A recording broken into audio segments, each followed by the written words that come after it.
What's going on, guys? Welcome back to the channel. I'm C. I'm B. And today, and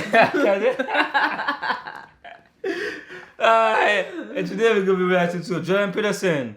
Why Harry Potter is one of the best stories ever. You know Jordan Peterson, he's gonna try to deconstruct Harry Potter into something we can use to better our lives. You know how he works. Mm-hmm. Love this guy, man. He is very he can find smart, man. a way, like any stories. He can find a way, like Pinocchio and the Bible, everything. He can find ways, to make it pertain to our lives. And I really like Andrew Schulz. He dabbles in everything. Like, he'll be talking about serious stuff. He'll be making you laugh. Exactly. He'll have. I think why he's so big is that he mixes seriousness with comedy. Because no one want to watch it. I'm just gonna say no one, but a lot of people don't want to watch a video about serious for throughout the video. So when he sprinkle some comedy in there, he get you guys that can't really focus on something serious for a long time. Yeah, you need some excitement. Yeah. So he and that's why serious I like and double or funny. Serious double or funny to keep people out and it. You know what I mean? So that really works. So as always. Comment below after the video is over. Let us know what you think about our reaction. Let us know what you think about the video and Andrew Schulz and Jordan Peterson. Like and subscribe. Help us get to 10,000 subscribers. That is our goal. Click that bell so you can get notified for our upcoming videos. We drop a video once a day. Thank you. And let's begin. Go. In my last book, in Beyond Order, I talked a fair bit about Harry Potter, and a lot of the people who like to take pot shots at me took pot shots at that because, I don't know, they think Harry Potter's beneath their notice or something. But, I kind of noticed that J.K. Rowling made several $1 billion building the biggest entertainment enterprise of the decade. That's facts. And rose herself from, single mother status, unemployed single mother status to... And do you know she did it all based off of a dream? A dream? Yeah. She had a dream about the villain in Harry Potter, and one that shall not be named. Based off of that dream, she made a 4-book series. Yeah, that is talent. Yeah, but that makes sense when it's she made $4 billion of the series, so it, you gotta notice it. It's you can just dismiss it like it's nothing. Isn't that amazing? Could you do that based off a dream you had? 4 books, maybe. Actually, I think it's it's 7 books, and I think she just did an 8th one. She's still doing Harry Potter books? Yeah, I think she just dropped one a few months ago. Is it a prequel thing? About their kids. Oh yeah, she's still doing them. Wow. Okay, let's continue. Richer than the Queen.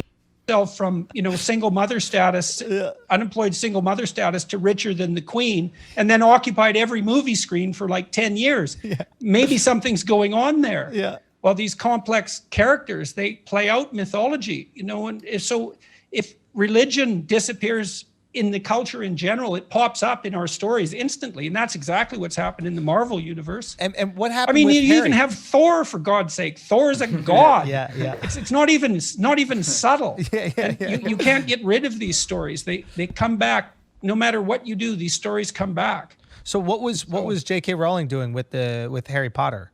Well, it's the battle between good and evil. I mean, Voldemort is Satan for all intents and purposes. Yeah. So it's look at his face. He's I never thought about it like that. You know what I mean? He's yeah. It's he really makes you think, bro. He really makes you think. It's the battle between good and evil. I mean, the second volume in particular is St. George and the Dragon. It's Bilbo and the Dragon. Harry fights a giant snake that's under the castle. It's the same story as The Lord of the Rings. And that's the same story as what's the original story? Hobbit? Yeah, but far before that. The oldest story we have of that sort is a Mesopotamian creation myth where a god named Marduk attacks a giant dragon named Tiamat. And that's one of the oldest religious tracts that we have. It's symbolic of humanity, right? The human being goes out there and encounters the terrible unknown, often in reptilian form. And that terrible unknown... True. Well, that's why... That terrible unknown is often evil itself. And so in Christianity, you get this weird intermingling, for example, of the snake in the Garden of Eden with Satan. It's not obvious why there should be a connection. Snake, Satan. It's well, right? It's who makes these connections? It's he just make all these, he just made this connection, but that's crazy. But if you think about it, it's true. Exactly. It's kind of like that video that I sent you today with Jay-Z. Oh yeah, with the Illuminati stuff where they make all these connections. You don't think about it until somebody puts the pieces in front of you. You're like, they are connected. Yeah. But it's like he really finds a way to like connect things, man, and even they make sense. You know what I mean? Like if you look at it like, in narrative perspective, Voldemort was like the embodiment of Satan, because he was the great evil that everybody is trying to get rid of. You know what I mean? And in the second book, and Harry Potter was the savior, was gonna fight with the devil to actually defeat him. What you were gonna say? And like he said with the reptiles, in almost every story, from when we were like little kids, what is snake after to now, there was always some kind of reptile, whether it was a dragon or a snake. That's the great evil. And a human was out to fight it. Exactly. You know what I mean? So it was the good versus the evil. Exactly. It's crazy. It's not obvious why there should be a connection. Yeah. Snake, Satan. Yeah. It's like, well, what's the worst snake? It's not a snake. Also, we call it, I don't think it's a correlation, but we call people who snitch, call them snakes. People who are like terrible, they people who betray you. We call them snakes. You know what I mean? Yeah. It goes back to that, that whole evil thing. It's snakes as such. Well, it's not snakes as such. It's predators as such. Reptilian predators. Wait a minute. It's not reptilian predators as such. It's enemies. It's human enemies. Yeah. It's the enemy in our own soul. That's the progression of the thought. It's unbelievably sophisticated. How does it go from insanely sophisticated? How does it go from enemies to the enemies in our own soul? Well, who's your worst enemy if it's not you? Oh my God. Think about that, bro. Think about that. That's true. Who's your worst enemy if it's not you?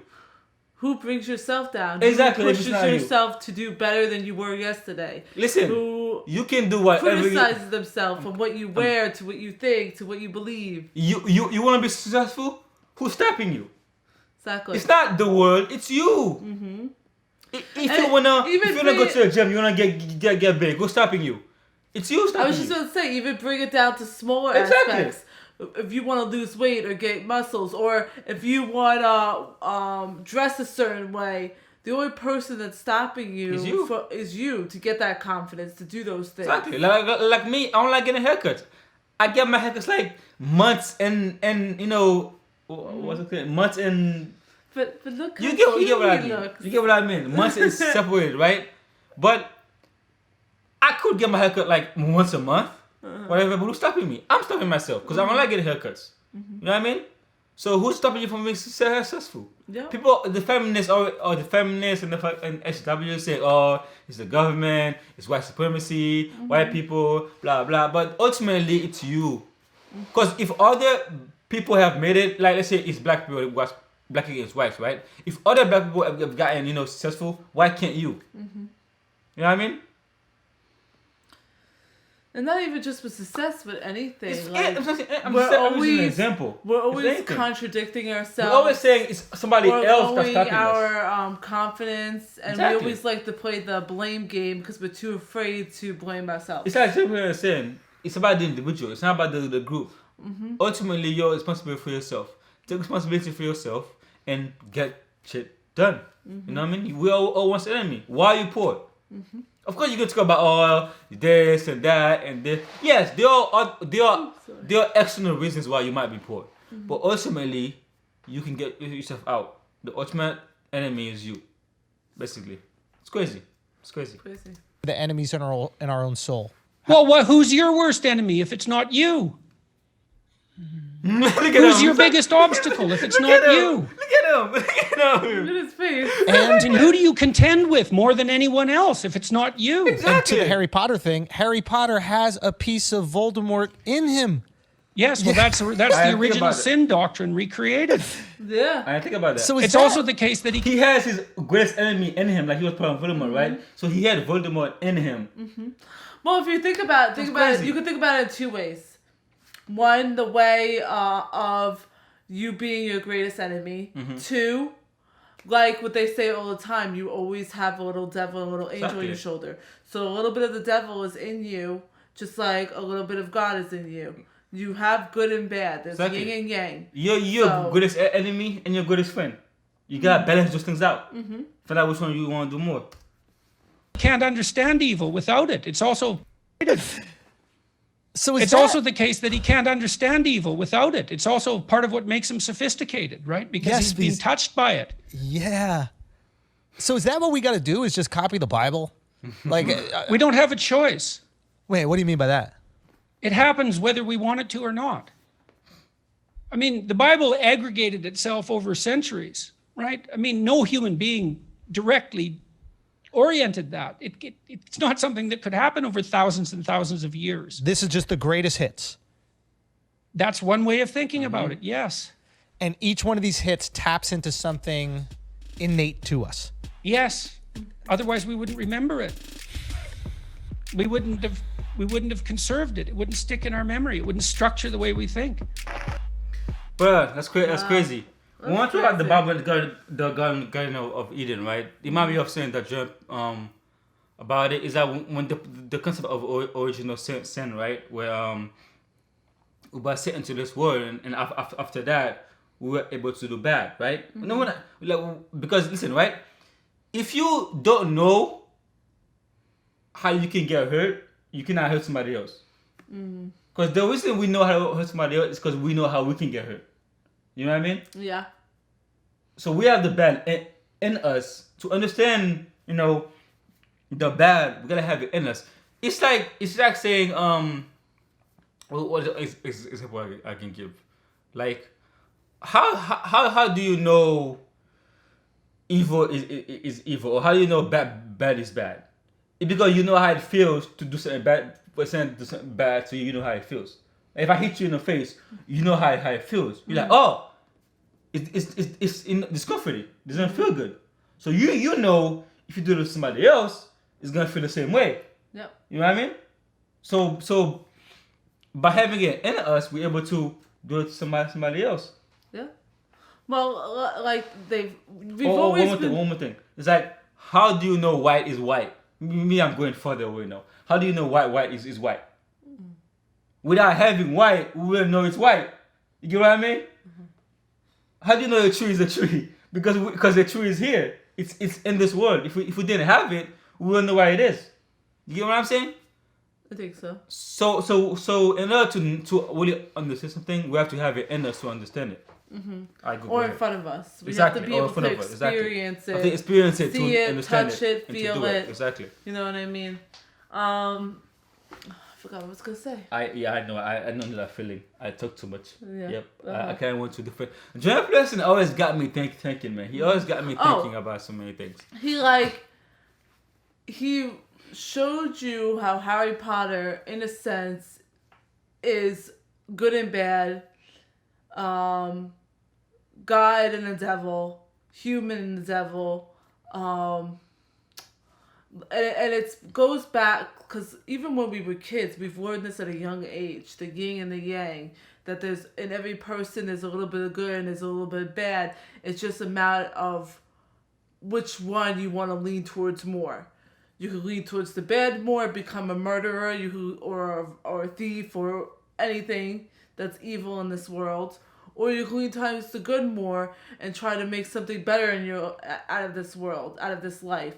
Try to help people, be a doctor, save lives. You know what I mean? It really depends on you and what you decide to lean towards and what you experience your life that pulls you towards. Because sometimes, even though you don't intentionally lean towards bad, you get pulled towards bad. Yeah.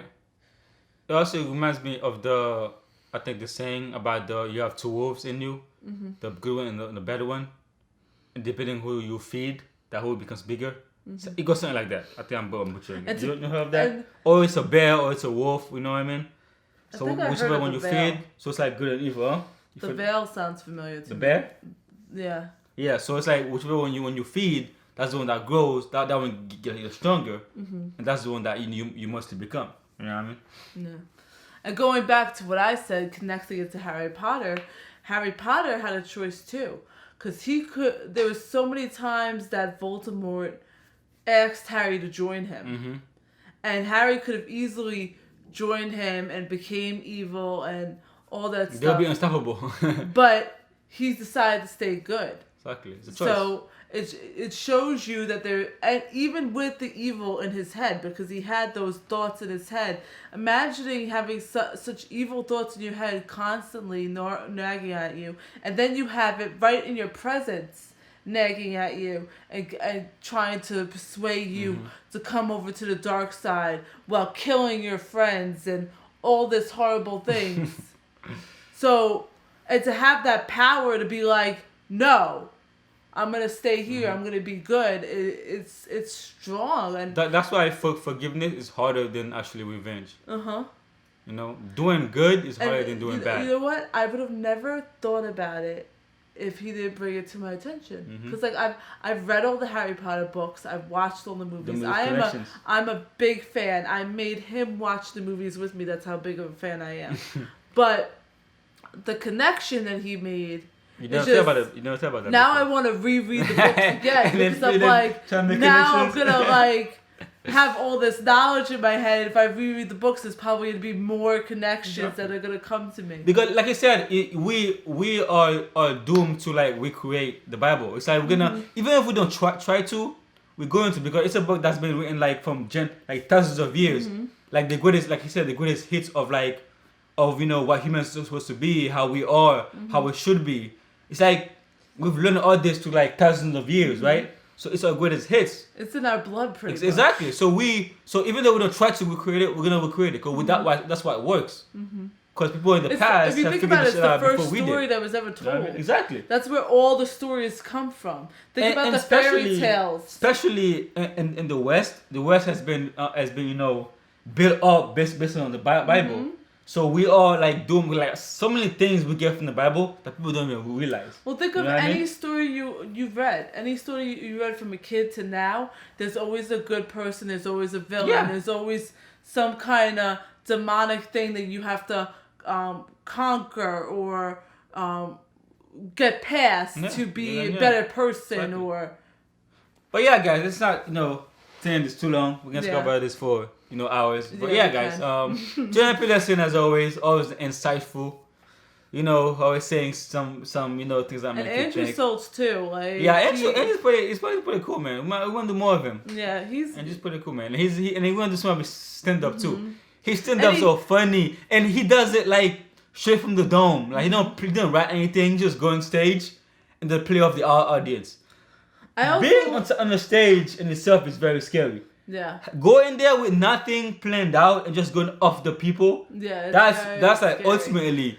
What I like though is when he does stuff like this with people, he asks them the questions to pull out like more information and more like the questions he asks. Exactly. I wouldn't even think of asking, but then I'm glad he asked. Exactly. You know what I mean? Exactly. He went deeply into it because some people can say things, but once you ask them to explain it, they don't know how to explain it. Yeah. That's how you know they're just full of shit. Yeah. But if you ask him to explain it and he's actually able to actually articulate what he was saying, that's how you know he knows what he's talking about. Like whatever he asked him, but how'd you get from here to there? Jordan Peterson explained it more, and then he's like, "Oh, okay, I get it." You know what I mean?